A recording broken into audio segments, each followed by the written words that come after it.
Tous les diplômes nationaux agréés par le ministère de l'Enseignement supérieur sont accessibles à la validation des acquis, que ce soit les DUT, qui sont des Bac plus 2, les licences générales ou les licences professionnelles, Bac plus 3, les masters, qui sont des Bac plus 5, ainsi que les diplômes d'ingénieur, et puis enfin les doctorats sont accessibles également aujourd'hui.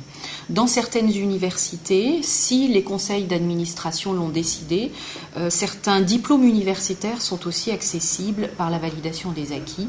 Là, c'est chaque université qui va le décider. C'est assez variable, mais on pourrait dire en moyenne la procédure dure 1 année.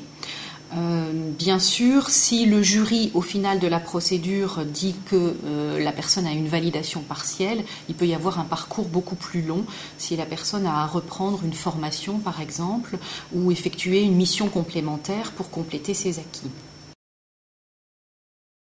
L'accompagnement est double, c'est à la fois un accompagnement méthodologique et un accompagnement pédagogique. Il va être accompagné par un conseiller VAE et puis par un enseignant accompagnateur du diplôme visé. L'objectif de cet accompagnement, c'est de l'aider dans l'élaboration de son dossier de VAE. C'est un dossier qui demande plusieurs mois, c'est un dossier qui se mûrit.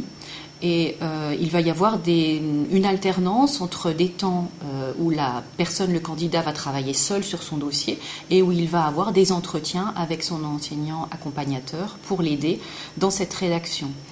L'accompagnement peut être en face à face, en entretien, mais nous avons beaucoup de candidats non lorrains. Et donc l'accompagnement peut aussi se faire à distance, par téléphone, par mail, ou bien éventuellement par visioconférence. On a des moyens relativement variés pour accompagner les candidats.